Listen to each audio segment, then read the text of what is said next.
Join us today as we delve into the most intriguing scientific theories about consciousness. Everything from how consciousness can exist outside the brain to if consciousness requires a sense of self to exist, as well as covering phenomena like déjà vu and lucid dreaming and how it can be linked to consciousness and brain function. Let's get into it. Does the human brain create consciousness, or does consciousness create the human brain? The prevailing view among neuroscientists is that consciousness arises from the brain, and there are strong reasons for this belief. Our everyday experiences are closely tied to the brain's function and its complex networks. For example, a significant blow to the head can lead to unconsciousness, a common occurrence among boxers. Damage to the brain's primary visual cortex can result in the loss of conscious sight. Furthermore, changes in the brain's chemical environment, whether due to illness or the use of mind-altering substances, can profoundly alter our perceptions, thoughts, and emotions. Psychedelics like LSD and mescaline, for instance, can dramatically shift experiences, causing anything from intense joy to deep despair. This suggests that our normal state of consciousness is heavily dependent on the brain. However, stating that the brain actually produces consciousness might be an oversimplification. Just because something depends on another doesn't mean it's created by it. Let's consider some analogies.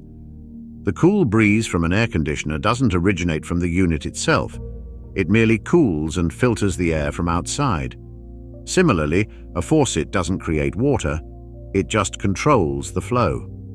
When we open curtains, light floods the room, but the curtains aren't the source of the light, they simply allow it to enter.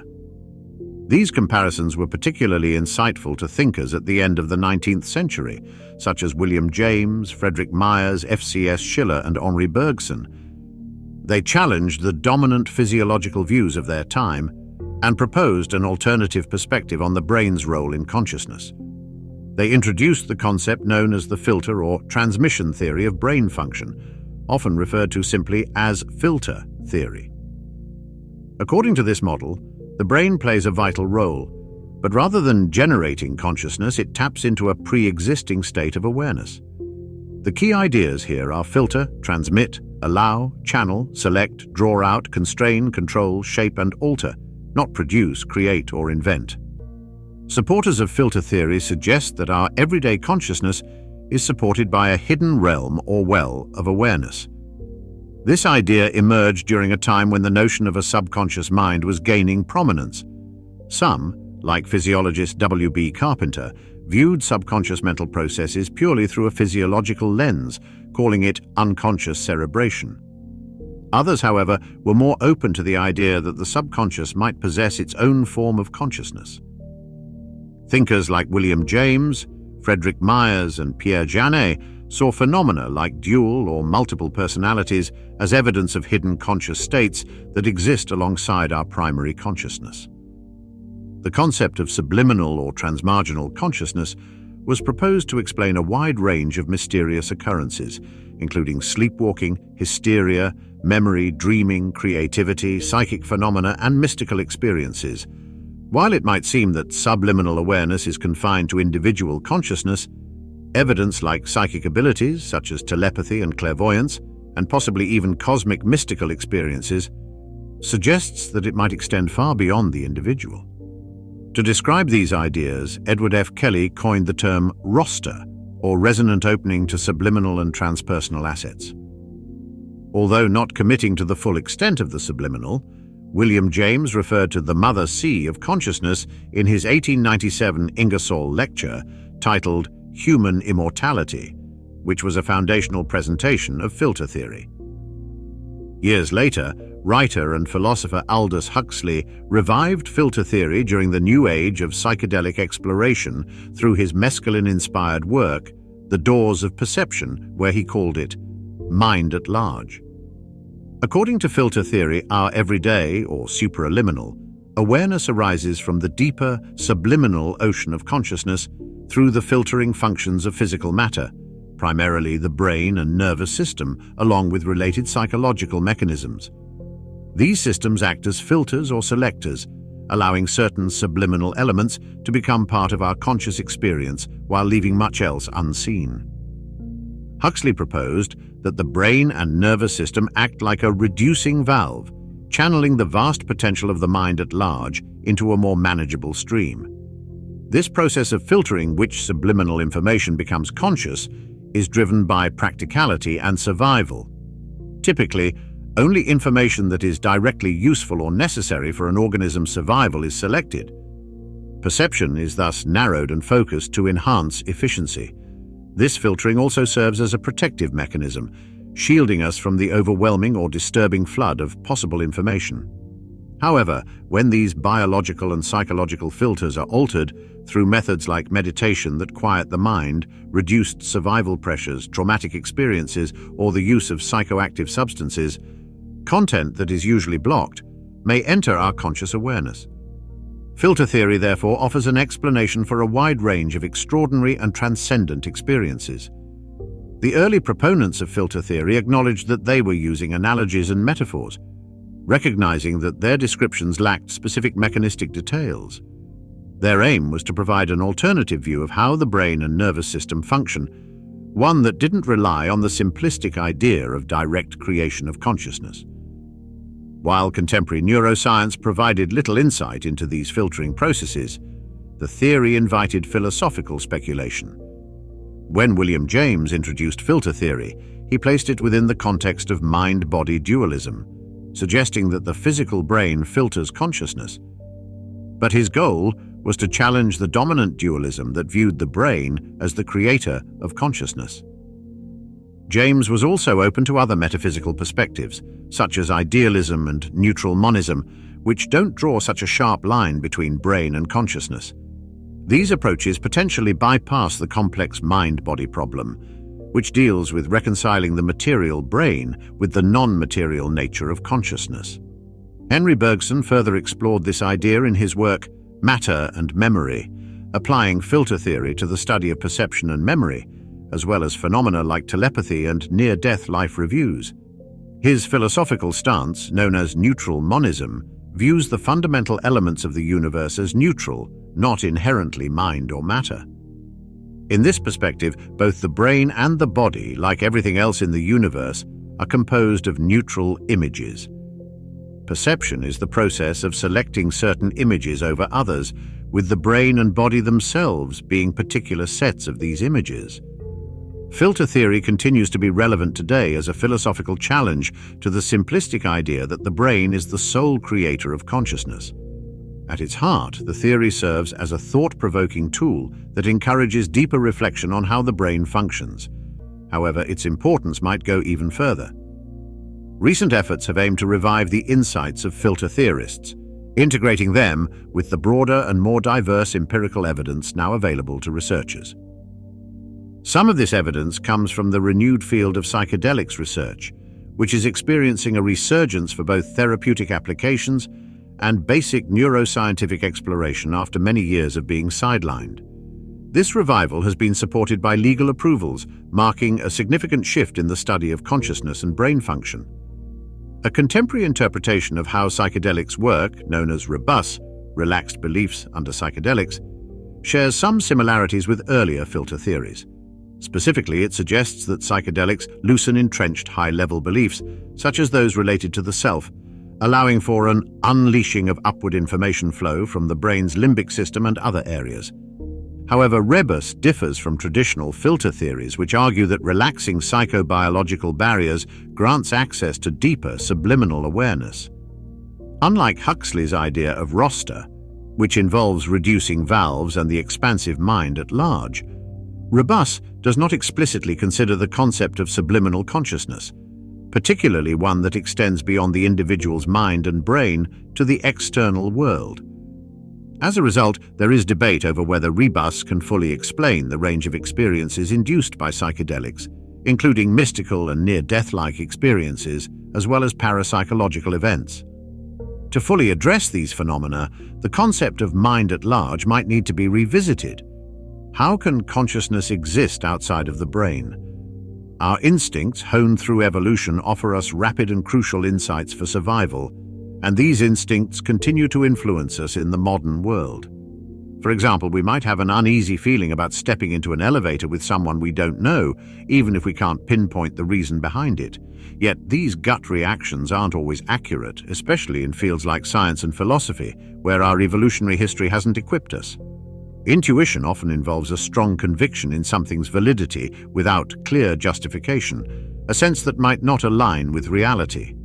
When we dig into our intuitions about consciousness, we uncover complexities that challenge what initially seemed straightforward. Reflect on these questions and your immediate responses as we explore common beliefs and misunderstandings. How can we detect consciousness in a being such as the human brain from an external perspective? Is consciousness essential for our behavior? Although these questions are interrelated, addressing them individually can offer valuable insights. Consciousness might exist without any visible signs, as seen in locked-in syndrome. This condition, exemplified by Jean-Dominique Bauby, the former French Elle editor-in-chief, leaves individuals fully aware but almost entirely immobilized. Bauby, despite being paralyzed from a stroke, used his blinking eye to write his memoir, The Diving Bell and the Butterfly, through approximately 200,000 blinks. Anesthesia awareness is another case where patients remain conscious but paralyzed during surgery, unable to communicate their awareness despite experiencing the procedure. These extreme situations suggest that consciousness can exist without external manifestations, even in artificial intelligence, which poses challenges for recognizing and understanding consciousness in entities beyond our current grasp. Reevaluate our original question. What signs might indicate the presence of consciousness? Usually, we determine an organism's consciousness based on its actions. Guided by our instincts, we commonly believe that humans are conscious while plants are not.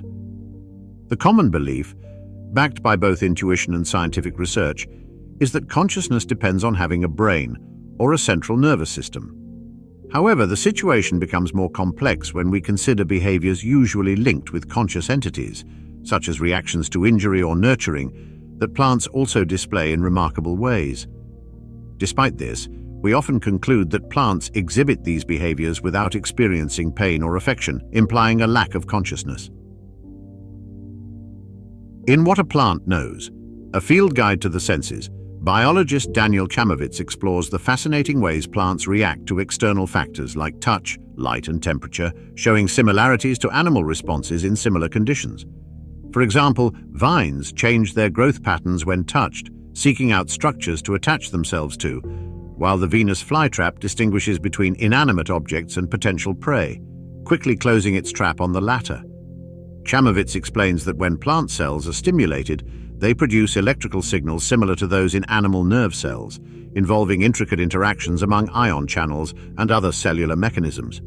Additionally, he notes genetic parallels between plants and animals, indicating that some genes responsible for light detection and response in plants are also present in humans, influencing various biological processes from cell division to immune responses.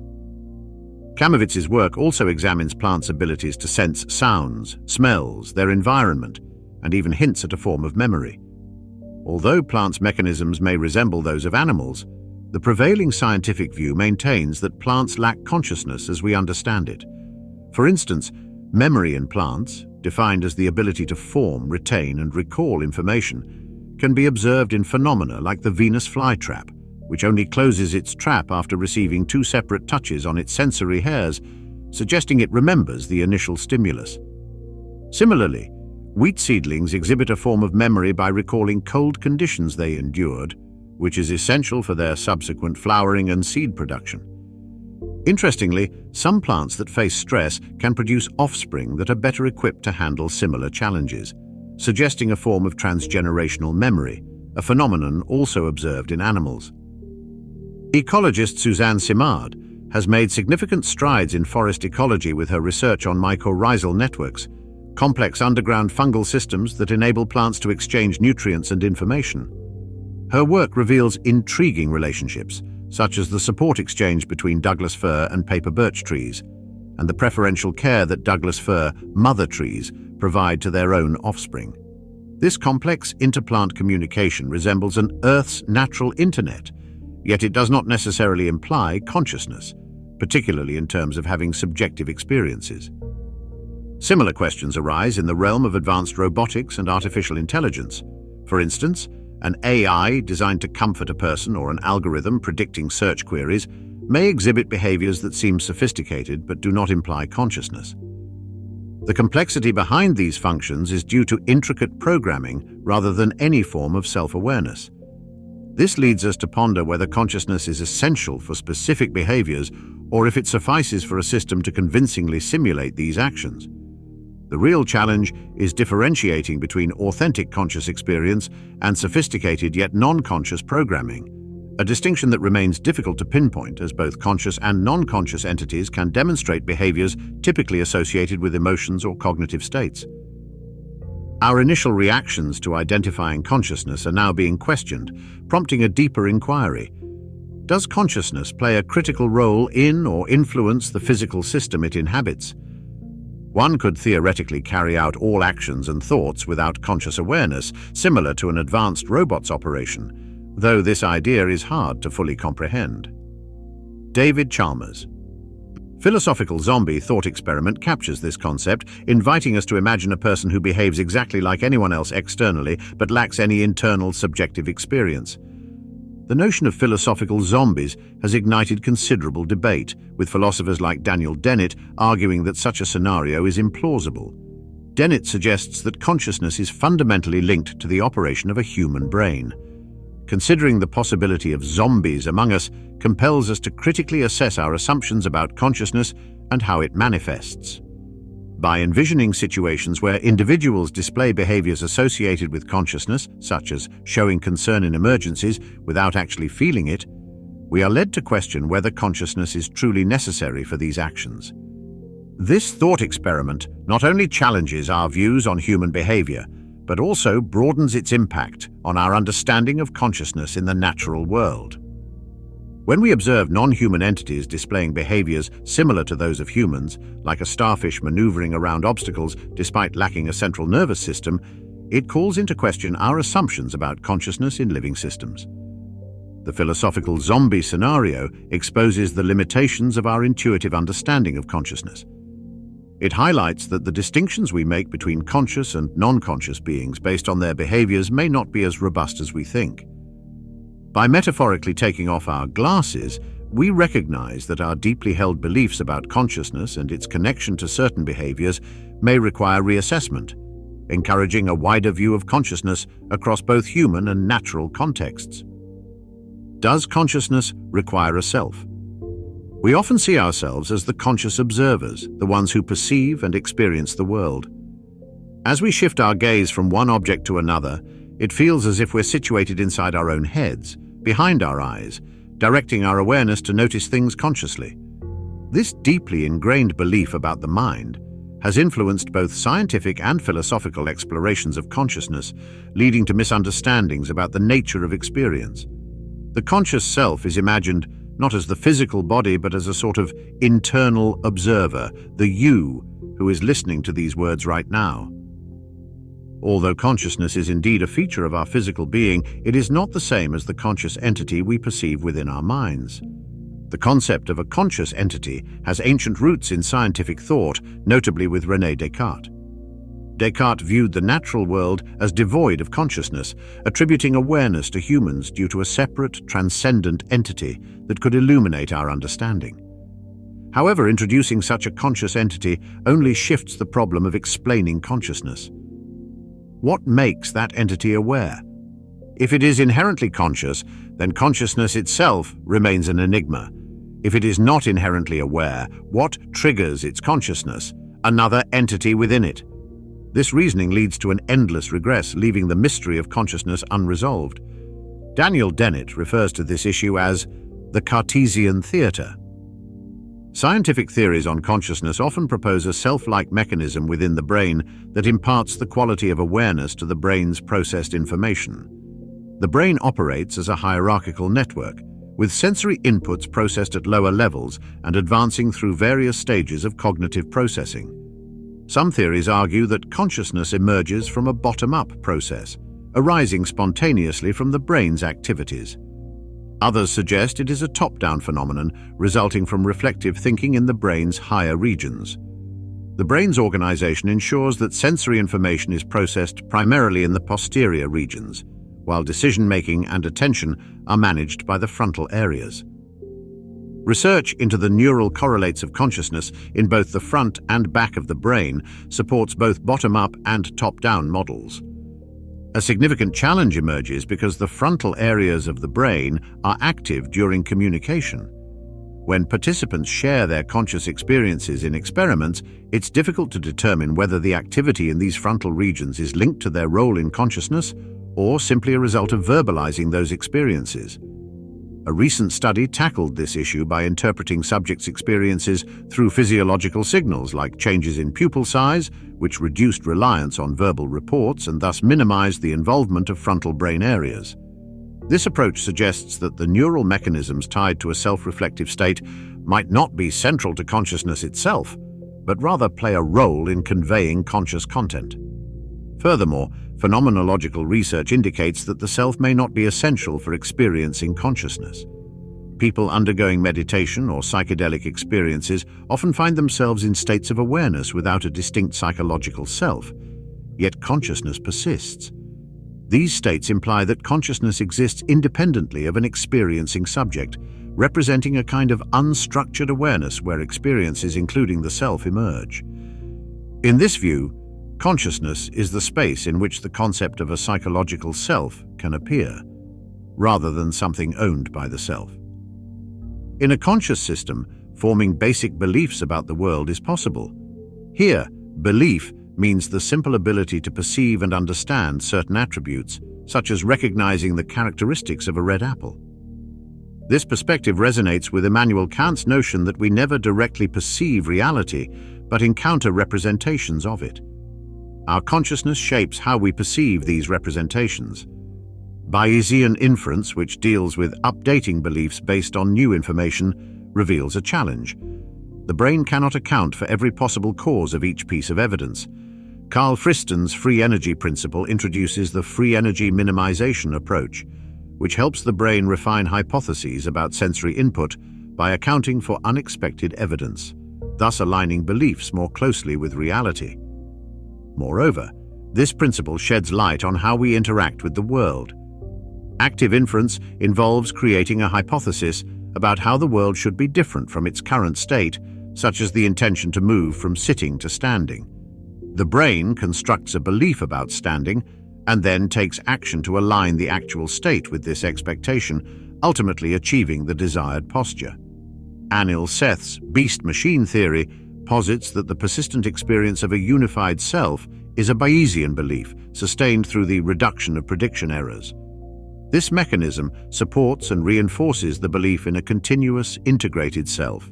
If we assume that consciousness necessitates complex cognitive processes for introspection, we might conclude that only humans or similar beings possess it.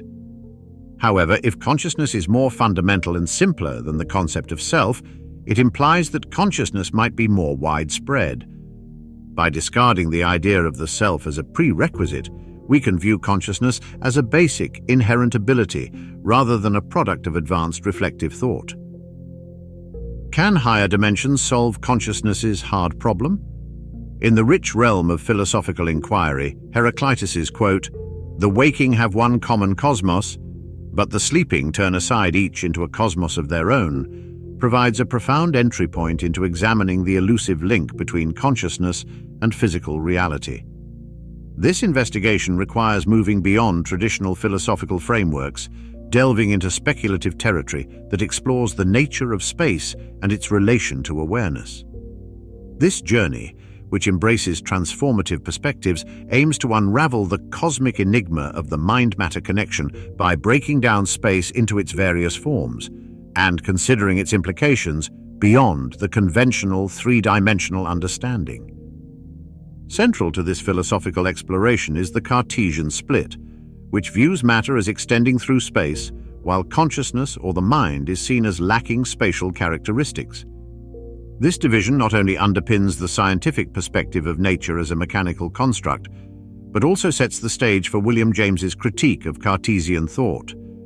James disputes the idea that experience is without spatial extent, arguing instead that mental phenomena possess spatial qualities. In his earlier work, The Spatial Quale, he demonstrates how spatial attributes are not confined to the external world but also permeate our imaginative experiences. Our philosophical journey thus navigates two distinct yet interconnected types of space: physical space and sentient space. Physical space refers to our shared external reality, whereas sentient space encompasses individual experiential realms, including imaginative spaces, hypnagogia, psychedelics, and dreams. Bertrand Russell and Alfred North Whitehead contribute to this discussion by highlighting the divergence between perceived and material spaces, suggesting a complex relationship that extends beyond mere physical dimensions.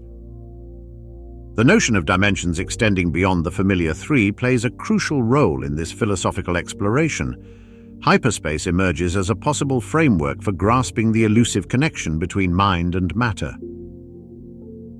By invoking Leibniz's idea of infinitely many spaces and worlds coexisting without physical distance, we open the door to a multidimensional universe where mental and physical realms might intersect.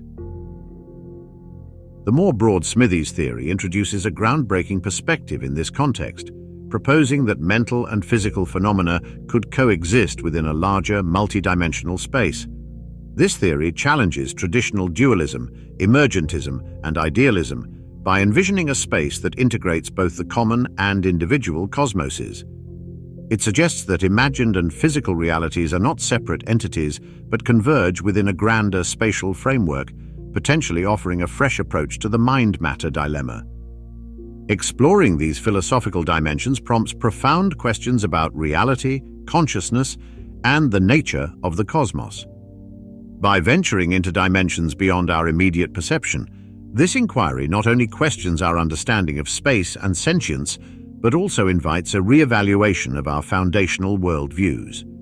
Speculating about a unified space where mind and matter merge hints at a cosmos where the distinctions between internal and external, mental and physical, become fluid rather than rigid. This speculative journey through the realms of mind, matter and space reveals a universe far more intricate and interconnected than traditionally thought. By moving beyond existing concepts and embracing the potential of multidimensional spaces, we gain a glimpse into a reality where the cosmic puzzle of consciousness and the physical world may one day be solved. It serves as a reminder of the boundless mysteries at the core of existence, urging us to continue our pursuit of understanding with an open mind and a spirit of adventurous speculation. Is consciousness the collapse of the wave? Function? Consciousness, central to our sense of existence, is the gateway through which we interpret reality, formulate thoughts, and feel emotions. While it is the very essence of our being, its complete understanding remains elusive, despite extensive exploration across various cultures and intellectual traditions. Delving into consciousness reveals a rich array of perspectives, each shedding light on the nature of reality, our own essence, and the complexity of the universe. On one side of the debate, consciousness is seen as the fundamental fabric of existence, with the material world merely a reflection or projection of this deeper reality. This view resonates through numerous spiritual and philosophical traditions, proposing that consciousness itself is the true essence of the universe, with physical phenomena being secondary or illusory. It envisions a cosmic harmony where consciousness orchestrates material occurrences. In contrast, some skeptical viewpoints suggest that consciousness might be an illusion, a mere byproduct of neural activity without genuine control or real experience. This perspective portrays human existence as a passive experience, where consciousness merely observes rather than directs, echoing T.H. Huxley's idea of us as helpless spectators. This stance questions the role of consciousness in shaping reality, envisioning a mechanical universe where consciousness is a byproduct rather than a driving force. Another notable viewpoint compares the brain to a computational system, drawing analogies between mental processes and the evolution of information technology. From ancient metaphors of memory as wax impressions to modern comparisons with computers and digital networks, this analogy reflects our effort to understand the brain through the lens of technological progress. Critics, however, argue that while this computational model helps map non-conscious processes, it fails to capture the subjective depth and essence of consciousness. This raises important questions about the relationship between algorithmic functions and the qualitative nature of conscious experiences, highlighting a gap in our understanding. Exploring the quantum dimension, Roger Penrose's theories offer a groundbreaking perspective that links consciousness with fundamental aspects of physics. Penrose's objective reduction theory proposes that consciousness arises from quantum mechanics, specifically from the collapse of the quantum wave function where the quantum and classical realms intersect. This theory provides a scientific framework for consciousness and attempts to solve the measurement problem in quantum mechanics, suggesting a universe where consciousness and quantum phenomena are intimately connected. In collaboration with Stuart Hameroff, Penrose developed the orchestrated objective reduction theory, which suggests that quantum vibrations within brain microtubules are crucial for orchestrating consciousness. This theory compares consciousness to a cosmic symphony, where quantum processes in the brain's microtubules are essential for generating conscious experience. Although initial skepticism focused on the difficulty of maintaining quantum coherence in the brain's warm, moist environment, recent research supporting quantum states in microtubules has renewed interest in this quantum approach. This view proposes that conscious experiences emerge not only from complex neural networks, but also from deeper quantum processes that interact with the fabric of space-time. This perspective envisions consciousness as a fundamental feature of the universe, extending from the microtubules in neurons to the vast cosmos. Light, particularly organic light, plays a crucial role in this discussion, potentially serving as a link between the brain's quantum activities and the universe's consciousness-infused structure. The connection between light and consciousness has been symbolically and literally significant throughout history, from the divine auras described in ancient texts to the illuminating experiences reported by mystics, suggesting a deep and pervasive link between light, life, and consciousness. The narrative also revisits the universe's beginnings, underscoring the pivotal roles of light and organic molecules in the rise of life and consciousness. The examination of the primordial soup and the self-organizing nature of organic molecules suggests an inherent inclination toward complexity and consciousness, challenging the traditional notion that consciousness is a recent development in evolutionary history. Instead, it envisions a universe where consciousness, shaped by quantum processes and the fundamental properties of light and matter, has influenced the cosmos from its very inception. This broad inquiry into consciousness, bridging philosophical perspectives with quantum theories, prompts a re-evaluation of our cosmic position. It proposes that consciousness might not merely arise from complex biological systems, but could be an intrinsic aspect of reality, deeply integrated into the universe's essence. Viewed through this perspective, the quest to understand consciousness transforms into an exploration of the universe's profound mysteries, presenting a cosmos where consciousness serves as both the creator and the creation, weaving together the fabric of existence. Does the brain hallucinate conscious reality? Your account of losing and regaining consciousness under anesthesia vividly highlights the elusive and puzzling nature of consciousness. This temporary state of non-awareness underscores how crucial consciousness is in shaping our sense of reality. When consciousness recedes, so too does our perception of self and the world, pointing to the fact that our grasp on what we call reality is deeply tied to our conscious experience. The marvel of anesthesia, its power to momentarily halt consciousness, touches on one of the most intriguing puzzles in both scientific and philosophical realms: how consciousness emerges from the physical processes within our brains. In this intricate dance, billions of neurons collaborate, not just to create any form of consciousness, but to produce the distinct personal experience of I that each individual possesses. This complexity raises fundamental questions.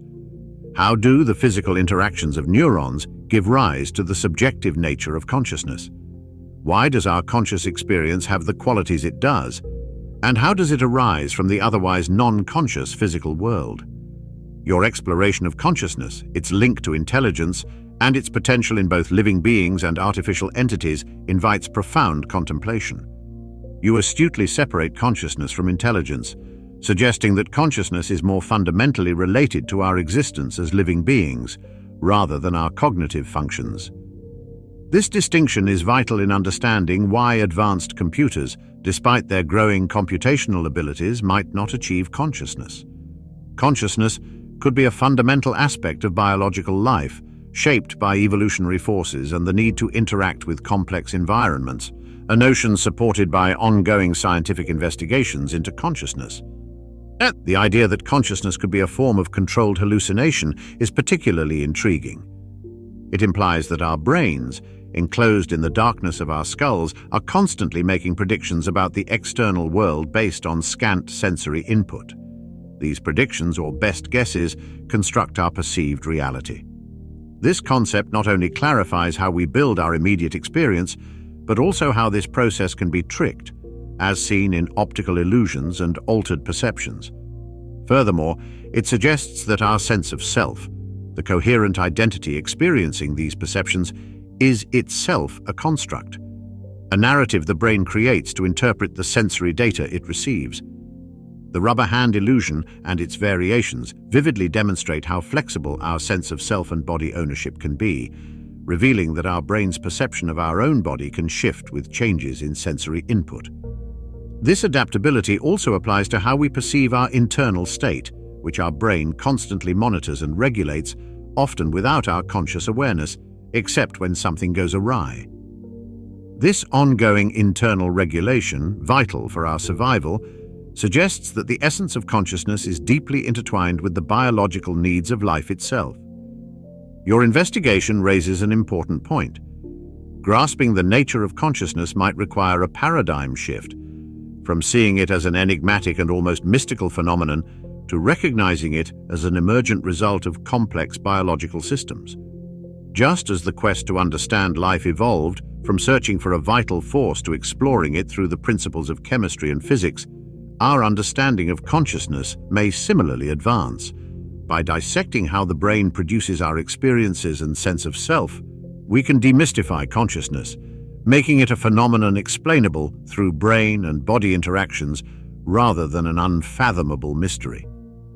This perspective shift has significant implications for fields like psychiatry and neurology, opening new paths for diagnosing and treating disorders related to consciousness and self-perception.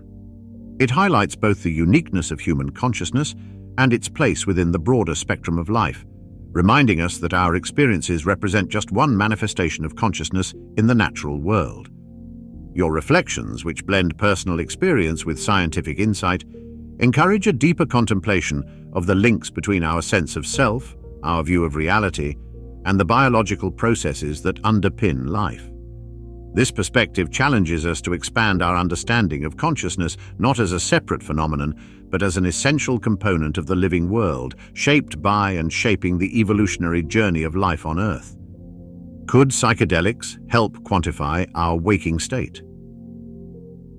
Consciousness is often defined as the state of being alert and aware, setting it apart from unconscious states like deep sleep. However, some researchers are delving into how the nature of conscious experience can be dramatically transformed, particularly through the use of psychedelic substances. These drugs can alter a person's perception in profound ways, leading to rich, detailed, and intense experiences. This line of research not only aims to expand our understanding of consciousness, but also explores potential therapeutic applications for various psychological and neurological issues, suggesting that psychedelics may tap into fundamental aspects of consciousness. At its core, consciousness encompasses our ongoing experience of existence, extending beyond mere wakefulness or sleep. It includes both our typical state of awareness and altered states. For example, Chris Timmerman's research uses psychedelics to investigate changes in critical aspects of mental experience.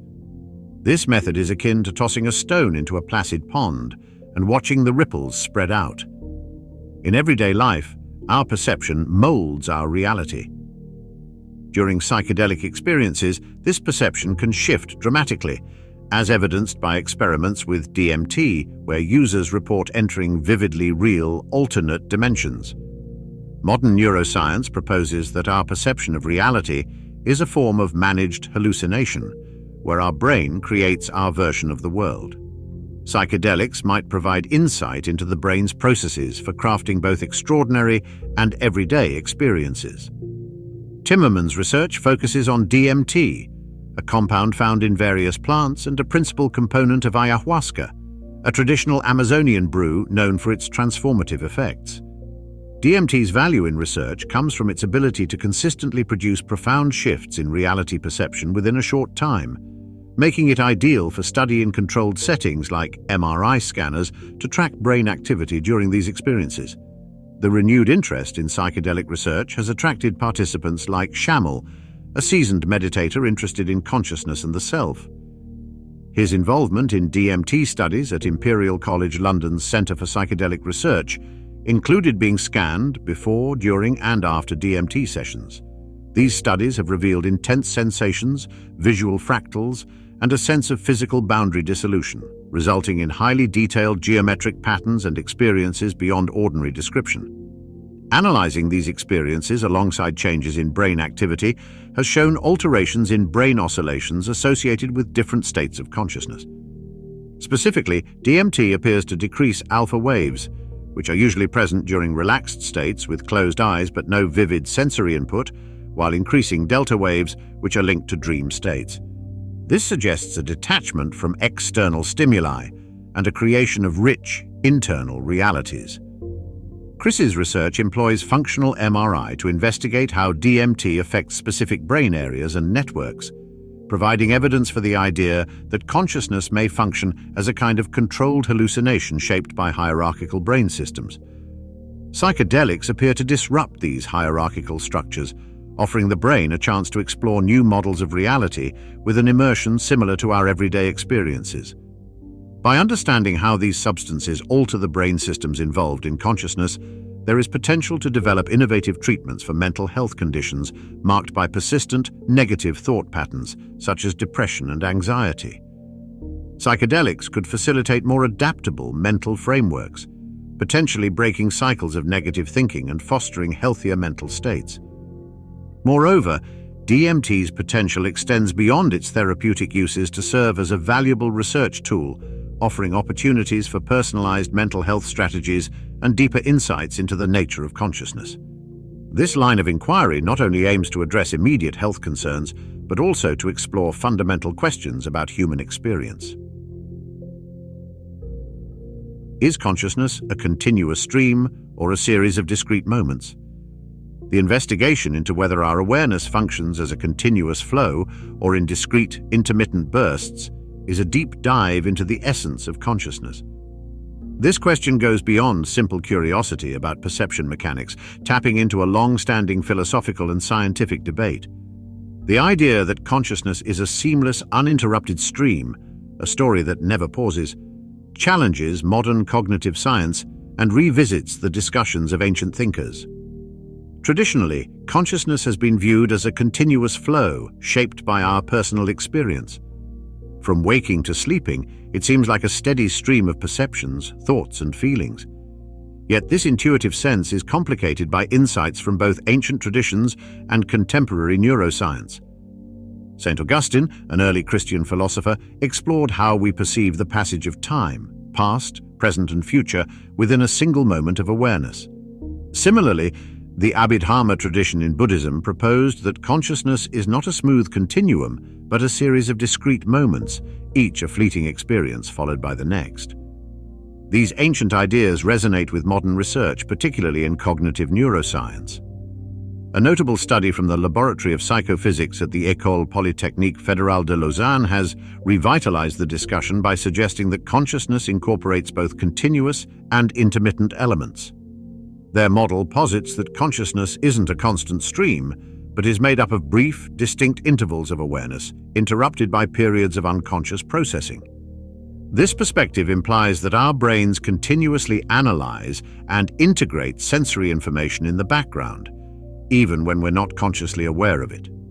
Supporting this theory, experiments show intriguing results.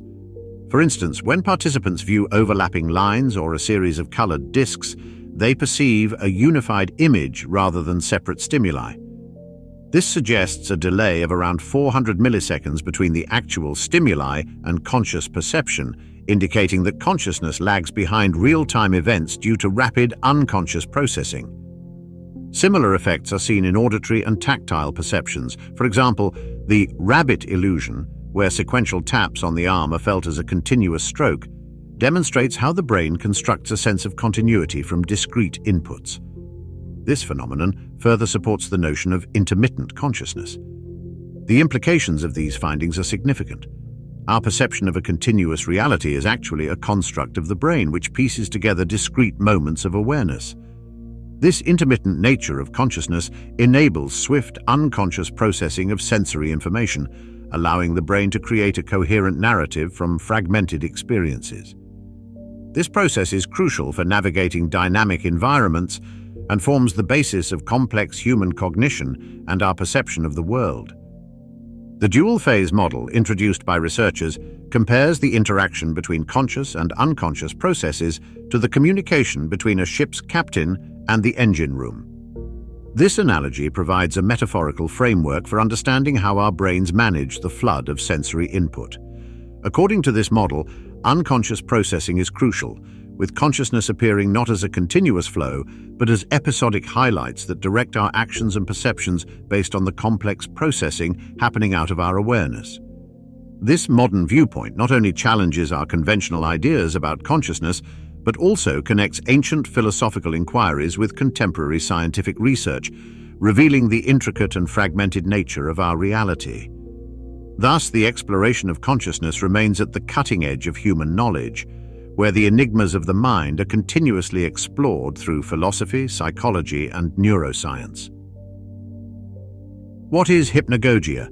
The state between wakefulness and sleep. If you've ever experienced the jarring sensation of falling just as you're drifting off to sleep, causing a sudden awakening, or encountered this feeling as you're about to wake up, you're not alone. Approximately 70% of people have felt this. Known as a hypnic jerk, this phenomenon occurs during the intriguing transitional period from wakefulness to sleep, called hypnagogia, which often includes peculiar hallucinations. For a long time, the nuances, origins, and effects of hypnagogia remained underexplored, leaving many psychologists and neuroscientists perplexed. However, recent research has begun to illuminate the mysterious aspects of this dreamlike state. Researchers have worked diligently to unravel the nature of hypnagogia. One study describes it as a common and benign mental state that people frequently experience as they transition between being awake and falling asleep or waking up. This phase involves notable shifts in mental processes, resulting in brief sensory episodes or hypnagogic hallucinations that occur spontaneously and vary in intensity. Research suggests that about 85% of these hallucinations are visual, approximately 35% involve tactile sensations within and around the body, and about 20% are auditory. Unlike other sleep-related phenomena such as dreams, parasomnias, or sleep paralysis, hypnagogia represents a distinct and typical type of hallucinatory experience.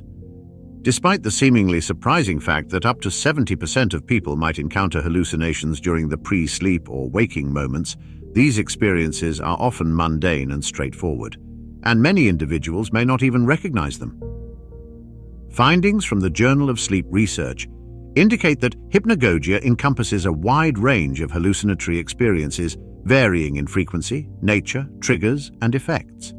Visual hallucinations are the most commonly reported, presenting in various forms such as abstract shapes, patterns, or vivid imagery. These visuals can differ in color, ranging from black and white to vibrant hues, movement, static or dynamic, and spatial quality, flat or three-dimensional. The Tetris effect, named after the popular video game with geometric shapes, illustrates how repetitive tasks before sleep can influence visual impressions.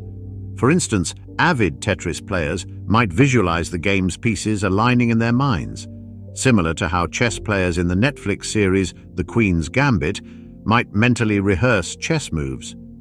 This effect can also apply to sensations related to routine physical, auditory, or tactile activities. Auditory hallucinations during hypnagogia can include isolated sounds or accompany other sensory experiences, ranging from soft murmurs to loud crashes. Common auditory hallucinations involve familiar sounds like ringing phones or doorbells, and brief snippets of speech leading to hypnagogic speech, which might sound like mumbling during sleep. Reports of hypnagogia frequently include experiences across various senses, such as tasting unfamiliar flavors, detecting distinct odors, or sensing shifts in temperature. Some individuals also encounter somatic illusions, such as feeling a sense of floating, numbness, or altered body perception. However, the most commonly described hypnagogic phenomenon is the hypnic jerk, a sudden startling sensation of falling. Research indicates that susceptibility to hypnagogia varies among individuals, often linked to sleep quality and various health conditions. Those with compromised sleep due to insomnia, PTSD, depression, or anxiety are more likely to experience these states. Additionally, individuals with a strong belief in the supernatural have also been found to be more prone to hypnagogic experiences. Despite its association with poor sleep and mood disorders, hypnagogia is recognized for its potential benefits, particularly in enhancing creativity and problem-solving. According to research in the Encyclopedia of Creativity, hypnagogia allows for the examination of hallucinatory imagery while it is still present, which can be particularly useful for solving problems. Historical figures such as Auguste Kekule, Beethoven, Salvador Dali, and Isaac Newton have credited hypnagogia as a source of inspiration for their creative work. This suggests that the hypnagogic state may be a fertile ground for generating innovative ideas and solutions that are less likely to emerge during other sleep stages or while fully awake. The Journal of Sleep Research also highlights that hypnagogia can be deliberately induced, with hypnosis being a practical approach. The recommended method involves relaxing the major muscle groups for 30 minutes, followed by 20 minutes of indirect hypnotic suggestions. This ability to purposefully induce hypnagogia not only expands the horizons of sleep research, but also offers a way for individuals to harness their creativity and problem-solving skills more effectively. Deliberately inducing hypnagogia could be a fascinating and enjoyable endeavor, providing a unique opportunity to explore the benefits of this transitional state of consciousness. In this liminal zone between wakefulness and sleep, hypnagogia reveals itself as a complex and intriguing phase, rich with unusual hallucinations. When intentionally induced, it holds the potential to become a powerful tool for enhancing creativity and innovative thinking, making it a compelling area for further exploration. Can lucid dreaming help us understand consciousness? Waking from a nightmare can be a startling shift, transitioning abruptly from a vividly imagined threat to the tranquil surroundings of our bedroom. This stark contrast highlights a profound insight into human consciousness. Our perception of reality, whether in dreams or during waking moments, is a creation of our minds. Lucid dreaming, where one becomes aware of and can control their dreams, offers a compelling way to explore this concept. It provides a tangible experience that the reality of dreams can be as immersive and detailed as our waking life. This isn't just an abstract idea, it's a deeply felt experience for those who have delved into lucid dreaming, myself included. The fascination with lucid dreaming is evident in public interest, such as the ABC Nightline feature on Stephen LaBerge, a psychologist who has developed methods to induce these states. Accounts from individuals like Chris Moss vividly illustrate the intense realism of dreams, fueling curiosity and encouraging others to explore lucid dreaming. This exploration isn't just about the novelty of dream control, it also holds significant implications for understanding consciousness. Lucid dreaming reveals that our brains have an astonishing ability to create intricate, immersive worlds without any external sensory input. This internal generator crafts experiences that can feel as real and coherent as those from the physical world. This realization blurs the line between waking and dreaming states, showing that both are constructs of the brain, though with different limitations. While waking life is continually informed by sensory data and grounded in a shared external reality, dreams are only limited by our imagination, free from the sensory constraints of our waking experiences. The implications are significant. Philosophers and neuroscientists like Thomas Metzinger and V.S. Ramachandran propose that consciousness, whether in waking or dreaming, is essentially the same, a virtual reality created by the brain with the self as a participant. This view suggests that what we perceive as real is actually a sophisticated model crafted by our minds, so convincing that it seems indistinguishable from reality.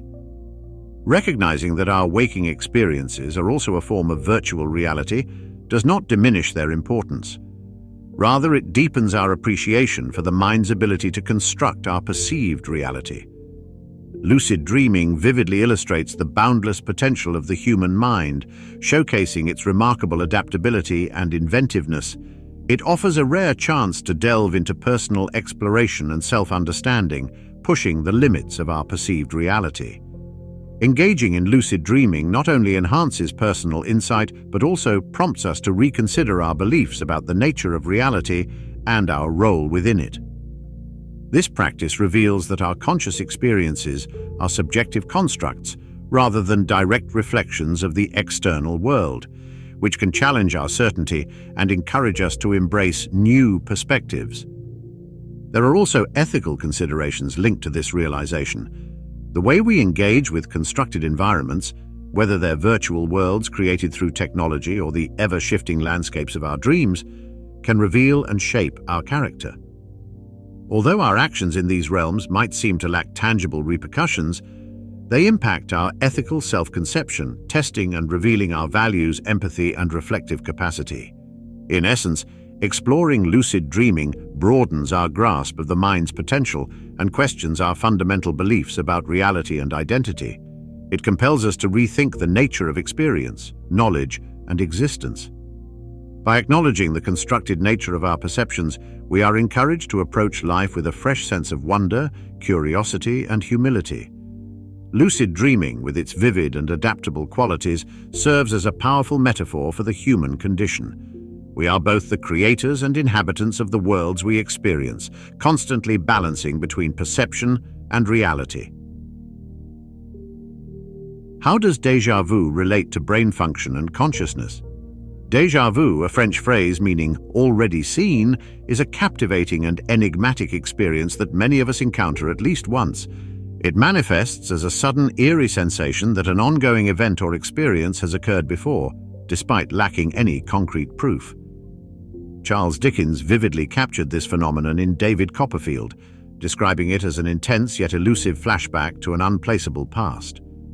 This brief but striking feeling often leaves people bewildered, marveling at the strange familiarity of a new situation, a paradox that has fascinated scientists and philosophers for ages.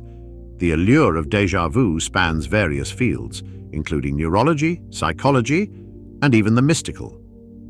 Research indicates that about 1/3 of people have experienced some form of déjà vu, underscoring its widespread occurrence across different cultures and experiences. This phenomenon isn't limited to a mere sense of recognition. It can also encompass a range of sensory experiences like sounds, smells, and tactile sensations, adding to its complexity.